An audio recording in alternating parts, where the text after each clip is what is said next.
말씀을 제가 봉독하겠습니다.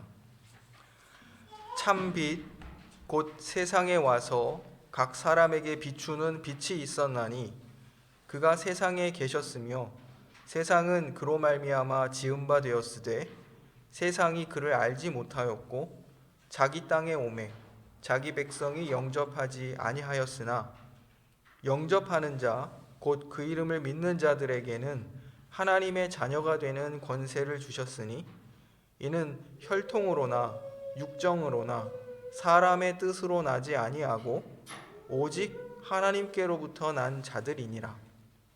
말씀이 육신이 되어 우리 가운데 거하심에 우리가 그의 영광을 보니 아버지의 독생자의 영광이요 은혜와 진리가 충만하더라. 아멘. 어느덧 이 첫 번째 강림절 주일을 맞았습니다. 이제 금년 강림절기에는 이제 요한복음의 이 도입부와 이 전반부 내용들을 통해서 예수님은 누구신가, 그리고 우리는 어떻게 하나님의 자녀가 되었는가, 이런 말씀들을 함께 나누려고 합니다.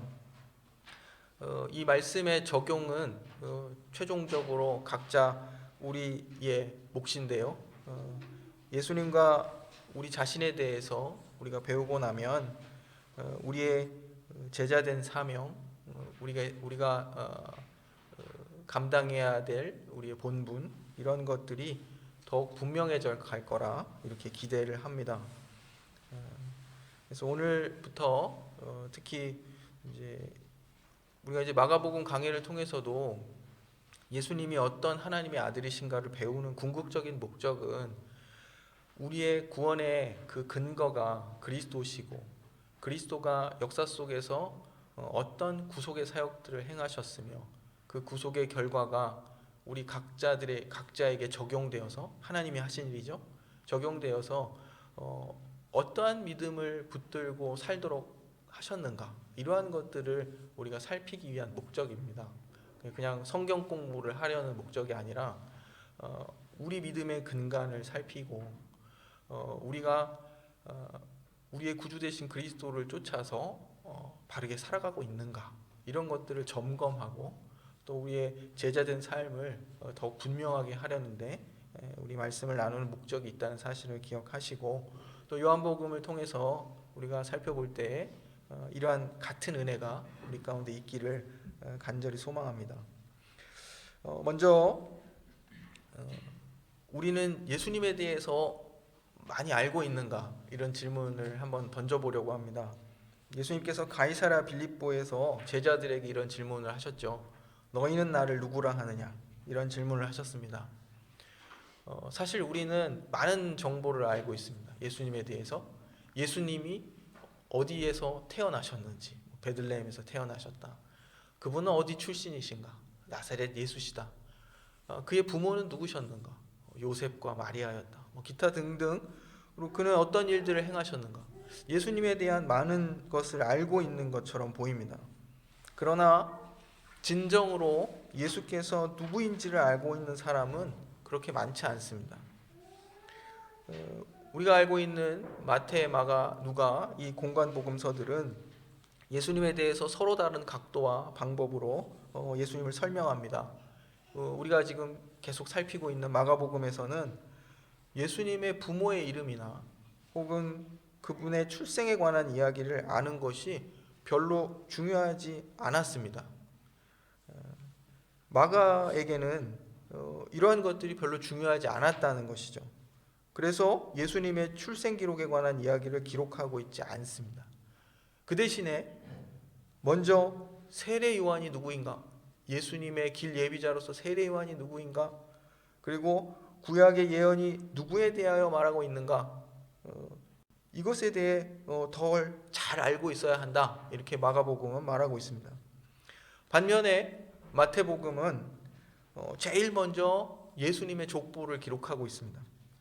구약 사람들이 소망하던 이 하나님의 나라가 예수 그리스도를 통해서 성취되고 이루어지고 있다는 것을 말하고 있는 것입니다. 구약의 소망과 또 기대감이 예수님을 통해 성취되었음을 이게 보여주고 있는 것입니다.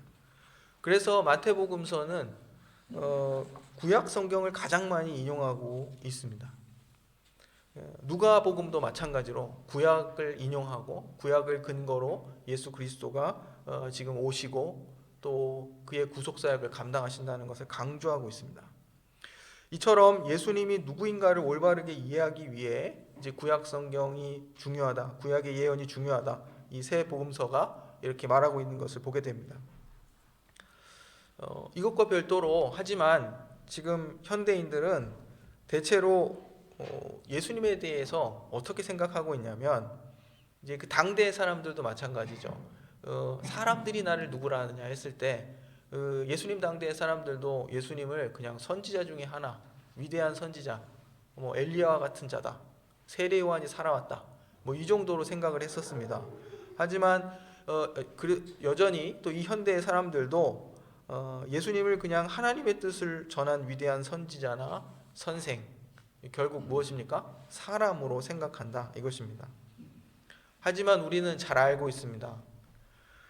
예수님이 하나님의 아들이시며 또 삼위일체의 제2위이신 성자 하나님이라는 사실을 또 알고 우리가 믿고 있습니다. 부모님들이 자녀들에게 예수님에 대해 설명할 때 어려움을 느끼는 것은 이제 성경 말씀이 어떤 때는 예수님이 그냥 사람이신 것처럼 묘사하고 또 어떨 때 예수님께서 기사와 이적을 보이시는 것을 보면 또 굉장히 어떤 신적 능력을 가진 선지자, 어떤 위대한 어떤 신적 능력을 가진 어떤 존재, 이렇게 생각하는 경우도 있습니다. 생각하게 되는 경우도 있습니다. 또 어떤 때는 이 천하 만물을 움직이시는, 자연을 다스리시는 이런 창조주로서 또 하나님으로 또 묘사하고 있습니다. 이렇듯 성경이 다양하게 예수 그리스도에 대해서 묘사하기 때문에 이 부모님들이 이제 자녀들이 예수님에 대해서 물어올 때에 이것들을 어떻게 종합해서 설명할 것인가, 이런 어려움을 겪을 때가 있습니다.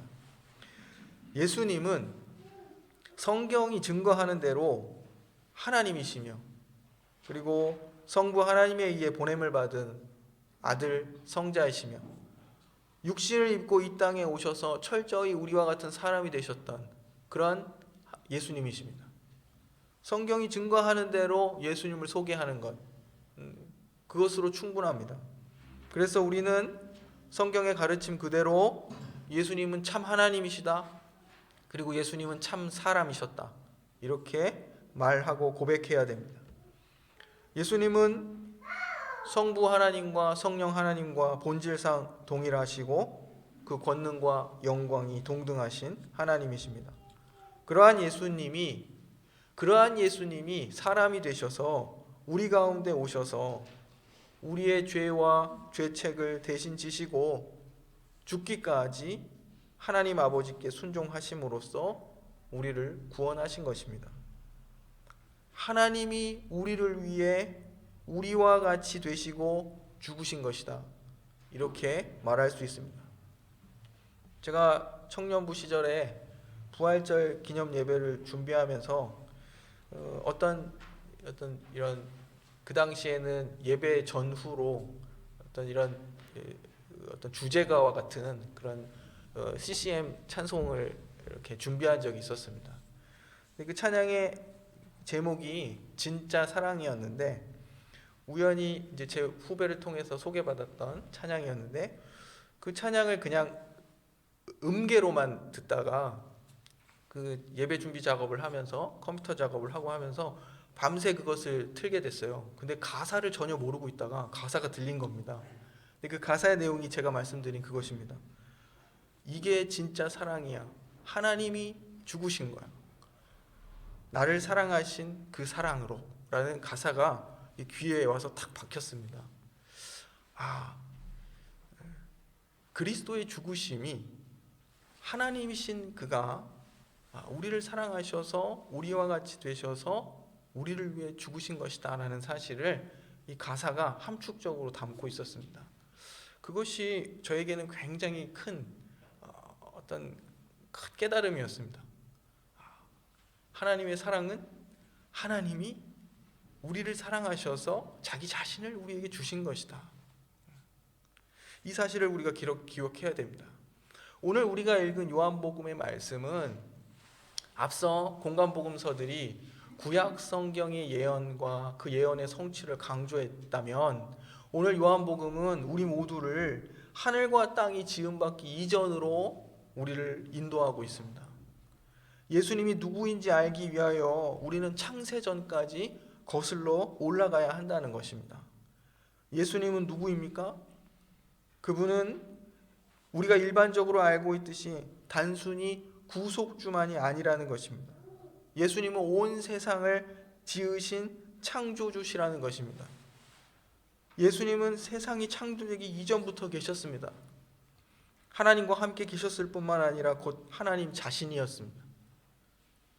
모든 것이 오늘 앞서 이 앞부분을 읽지 않았지만 말씀, 로고스이신 그 말씀 그리스도를 통해서 생겨났고, 그를 통하지 않고서는 생겨난 것이 하나도 없다. 요한복음 그 도입부가 기록하고 있습니다. 초대교회 교인들이 이제 세례를 받으면서 예수 그리스도를 주라 고백하며 불렀던 찬양시가 있습니다. 그것은 골로새서 1장 15절에서 20절 말씀인데요. 이 내용이 예수님이 우리의 창조주시고 또 우리의 구원자가 되신다는 사실을 아주 잘 요약하여 보여주고 있습니다. 제가 잠시 읽어드리겠습니다. 그는 보이지 아니하시는 하나님의 형상이요 모든 피조물보다 먼저 나신 이시니 만물이 그에게서 창조되되 하늘과 땅에서 보이는 것들과 보이지 않는 것들과 혹은 왕권들이나 주권들이나 통치자들이나 권세들이나 만물이 다 그로 말미암고 그를 위하여 창조되었고, 또한 그가 만물보다 먼저 계시고 만물이 그 안에 함께 섰느니라. 그는 몸인 교회의 머리시라. 그가 근본이시요 죽은 자들 가운데서 먼저 나신 이시니 이는 친히 만물의 으뜸이 되려 하심이요 아버지께서는 모든 충만으로 예수 안에 거하게 하시고 그의 십자가의 피로 화평을 이루사 만물 곧 땅에 있는 것들이나 하늘에 있는 것들이 그로 말미암아 자기와 화목하게 되기를 기뻐하심이라. 예수를 고백할 때에 이처럼 그가 창조주시며 또 우리의 구속자가 되신다라는 사실을 고백했다 이것입니다. 이처럼 예수님을 올바로 이해하기 위해서는 그가 구약 성경을 성취하실 뿐만 아니라 그분 자신이 이 세상의 창조주시라는 사실을 우리가 믿어야 하는 것입니다. 창조주로서 그분은 이 세상에 깊이 관여하시고 이 세상을 내버려 두시지 않기 때문입니다. 창조하실 뿐만 아니라 다스리시기 때문입니다.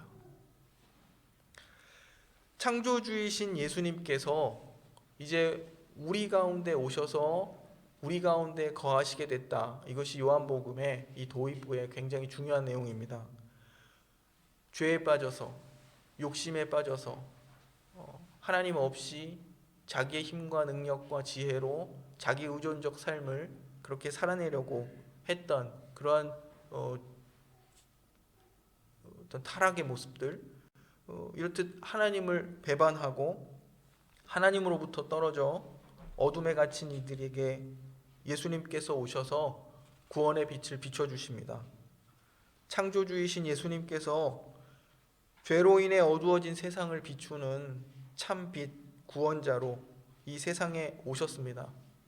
하지만 세상이 그를 알아보지 못했고 예수께서 자기 땅에 오셨지만 자기 백성이 영접하지 않았다. 이렇게 오늘 본문 말씀이 기록하고 있습니다. 하지만 요한복음 말하기를 영접하는 자, 곧 그 이름을 믿는 자들이 하나님의 자녀가 되는 권세를 받게 될 것에 대해서 말하고 있습니다. 모두가 죄로 인해 눈이 어두워 예수님을 알아보지 못할 때 예수님을 알아보고 믿는 자들이 있을 것이고 그들이 하나님의 자녀라 일컬음을 받게 된다. 이렇게 말하고 있습니다.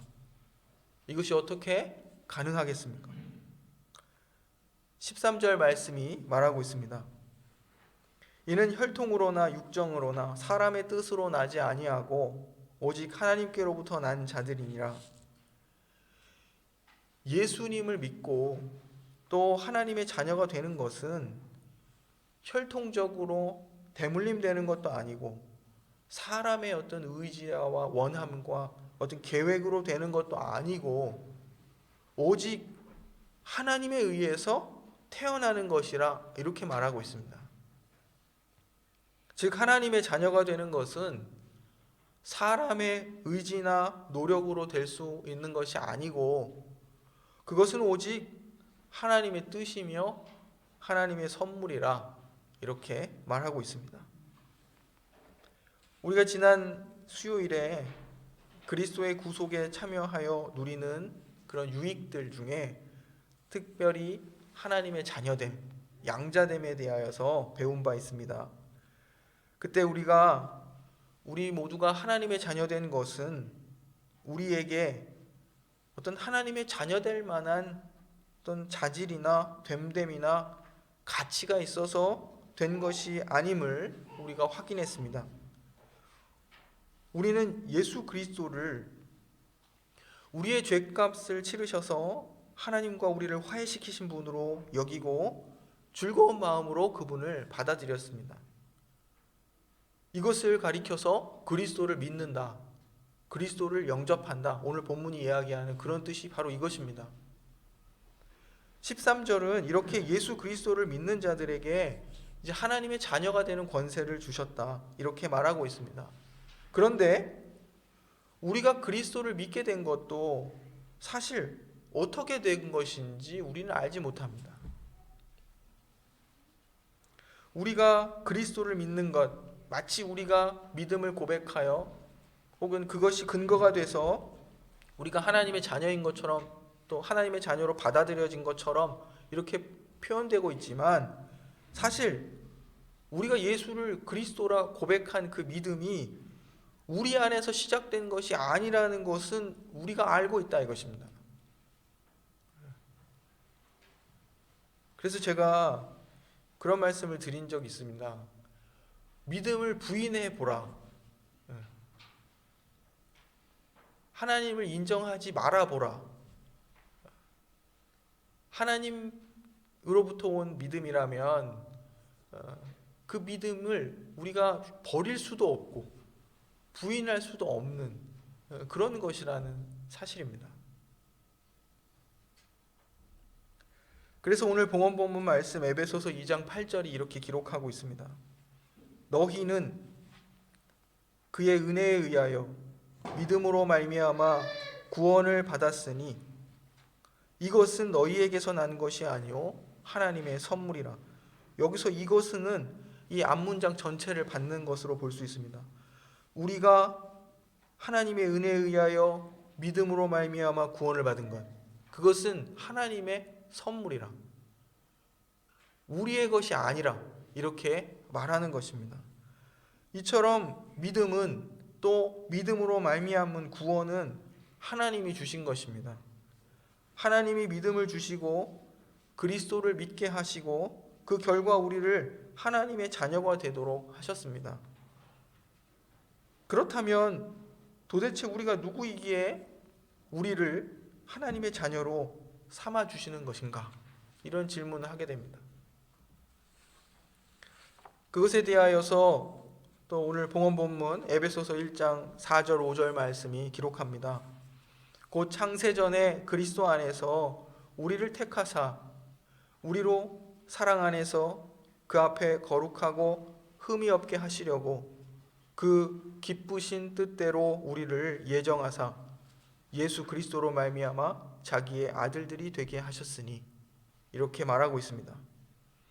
하나님께서는 그의 기쁘신 뜻대로 그가 기뻐하신 그냥 그분의 뜻대로 우리를 하나님의 아들들이 되게 하시려고 선택하셨다. 이렇게 오늘 본문이 말하고 있습니다. 이 사실을 성령께서 우리 안에 증거하십니다. 성령께서 우리 마음속에 하나님의 그 값없는 용서를 확신시켜 주시고 또한 우리가 하나님의 자녀인 것을 인식할 수 있게 하시고 하나님을 우리가 아버지라 부르도록 하셨다 이것입니다.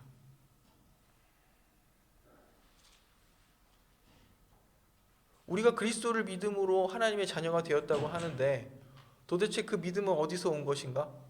하나님께서 주셨다. 성령께서 우리 안에 예수를 주로 고백할 수 있는 믿음과 확신을 주셨다.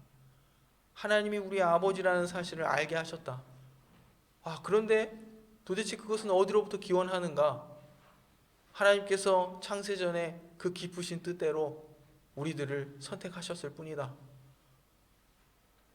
그냥 하나님이 하셨다 이것입니다. 이런 말씀을 드리는 것은 우리는 끊임없이 우리 안에서 어떤 원인을 찾고 싶어 하기 때문입니다. 그 원인을 찾아서 조금이라도 좀 하나님 앞에 내보일 만한 것이 있으면 쉬 그것을 자랑 삼고 그것으로 마음을 든든히 만족스럽게 여기는 경우들이 있고, 또 반대로 그러한 것들을 찾지 못하면 한없이 낙망하고 좌절하게 되는 그런 것이 우리의 모습들입니다. 하지만 성경은 우리를 전혀 다른 차원으로 이끌고 있습니다. 하나님께서 믿음을 주신 것도 하나님이 하신 일이고, 우리로 하여금 예수를 주라 고백하고 영접하게 하신 것도 하나님의 은혜를 따라 하신 것이고, 우리를 하나님의 자녀로 삼으신 것도 그분이 창세전에 그 기쁘신 뜻대로 우리를 선택하신 것뿐이다.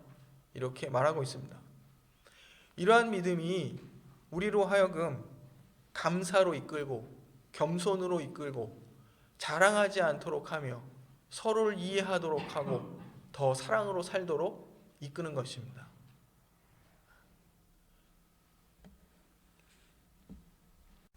하나님의 자녀가 되었다는 것은 이제 그 자녀된 특권을 누린다는 것입니다.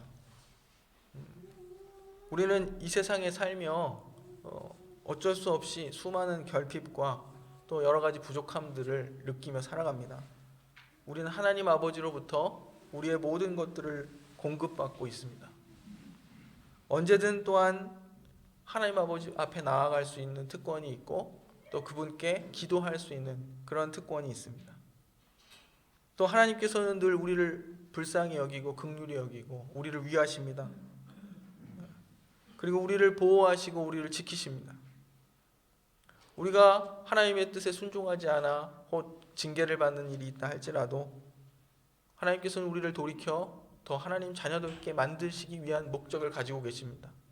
우리를 결코 버리지 않으시며 구속의 날까지 우리를 인치심을 우리가 알고 있습니다. 이것이 다 하나님의 자녀로서 누리는 특권들입니다. 우리는 썩지 아니하고 또 쇠하지 아니하는 유업, 즉 하나님께서 말세에 나타내기로 하신 구원을 받게 될 것입니다. 이 모든 하나님 자녀로서의 누리는 특권들이 우리를 이 세상 살며 우리가 맞닥뜨릴 수밖에 없는 그 모든 두려움으로부터 벗어나 자유하도록 합니다. 우리의 심령이 평안 가운데 안식을 누릴 수 있도록 하는 것입니다. 오늘 말씀 14절을 보시면 말씀이 육신이 되어 우리 가운데 거하심에 이렇게 기록하고 있습니다. 여기서 거하신다라는 말은 이제 출애굽기에 보면 하나님께서 이스라엘 백성들 가운데 성막을 짓도록 하시죠. 성막을 짓고 그리고 그곳에 임재하셔서 그들과 함께 하실 때 사용된 말입니다. 그 백성 가운데 거하심에, 이렇게 그 말과 같은 말입니다. 예수님이 사람의 몸을 입고 이 땅에 오셔서 하나님의 영광과 은혜와 진리를 나타내셨습니다. 하나님의 독생자 예수님의 그 순종과 또 십자가 죽음을 통해서 하나님께서 얼마나 은혜롭고 노하기를 더디하시며 인자와 진실이 많으신지를 예수가 오셔서 나타내신 것입니다. 우리 출애굽기 얼마 전에 묵상했던 출애굽기 34장 6절 말씀에 보시면 하나님이 자기 자신을 이스라엘 백성들 가운데 나타내시면서 나는 은혜롭고 노하기를 더디하며 인자와 진실이 많다, 이렇게 말씀하셨습니다. 그런데 예수께서 오셔서 이 내용들을 실질적으로 이루시는 겁니다. 은혜와 진리 되시는 그가 오셔서 하나님의 영광과 하나님의 은혜와 진리를 그리스도가 나타내시는 것입니다. 요한은 이제 율법을 지켜서 의에 이르려고 했던 자들을 향해서 구원은 창조주이며 말씀이신 예수님께서 우리 안에 장막을 치고 거하기 위해 오신 것이라고 이렇게 말하고 있습니다. 구원은 우리가 이렇게 찾아가는 것 혹은 찾을 수 있는 것도 아니고 우리의 힘으로 얻을 수 있는 것도 아닙니다. 구원은 창조주이신 예수께서 우리의 구원자가 되셔서 우리와 함께 하시고 우리를 구원하시기 위해 우리를 찾아오신 것을 말하는 것입니다. 그리고 예수를 알아보고 믿고 영접하는 그러한 자들을 하나님께로부터 난 자들이라 이렇게 확인해 주고 있는 것입니다. 이처럼 우리의 구원은 예수님의 사람이 되셔서 이 땅에 오심과 그분이 이루신 구속사역의 결과이고 또 그 그리스도의 구속사역이 우리의 것이 되도록 하신 것은 성령 하나님의 믿게 하시는 역사를 통한 것이고 또 이 모든 것은 창세전에 하나님의 기쁘신 뜻에 따른 하나님의 선택이 가장 근원적인 것임을 근원적 원인임을 이 말씀을 통해서 우리가 확인하게 됩니다. 그 결과 우리가 하나님의 자녀가 되었습니다. 이 자녀된 특권 이것을 기쁨으로 누리고 또 바르게 주님을 섬기는 그런 공동체가 되기를 원합니다. 앞으로 이제 몇 주에 걸쳐서 우리의 구원에 대해서 이런 하나님의 주권적 선택과 또 부르심 이러한 내용들을 함께 살피며 우리가 무엇에 흔들리고 있는지 혹은 우리가 무엇을 두려워하고 있는지 이런 것들을 한번 생각해 보고 또 하나님의 우리의 구원과 우리를 붙들고 보호하시는 그 능력과 사랑이 얼마나 크고 견고한지 이러한 것들을 확인하는 그런 시간들이 되었으면 좋겠습니다. 기도하겠습니다. 사랑의 하나님, 우리에게서 그 어떤 조건도 자격도 이유도 찾지 않으시고 그리스도로 말미암아 우리를 당신의 자녀로 삼아 주시니 감사합니다. 우리가 마치 부모의 원함과 능력으로 출생한 것처럼 보이지만 사실은 그리스도를 믿는 우리가 하나님에 의해 태어난 자들이며 하나님의 기쁘신 뜻에 의해 선택된 자들이라는 사실을 알게 하십니다. 또한 우리가 그리스도를 주로 믿어 고백함도 성령께서 우리에게 믿음을 주신 결과임을 알게 하셨습니다. 사랑의 하나님, 그러므로 이제 우리가 율법의 행위나 우리의 의를 의지하지 말게 하시고 오직 그리스도로 말미암은 하나님의 은혜에 감사하고 더욱 겸비하여 바르게 그리스도를 따르는 자들이 되도록 도와주옵소서. 우리가 누리는 하나님의 자녀된 특권들을 기억하여서 이 세상의 온갖 결핍과 위협과 질병과 경쟁과 모든 파괴적 행태들 속에서도 두려워하지 말게 하시고 하나님의 보호와 인도를 받으며 사랑을 잃지 않고 평안과 기쁨을 누릴 수 있도록 인도해 주옵소서. 그리스도로 말미암아 누리는 우리의 하나님의 자녀된 권세로 이 세상의 죄와 죽음과 사탄의 질서에 굴하지 않고 승리할 수 있게 하옵소서. 예수님의 이름으로 기도드립니다. 아멘.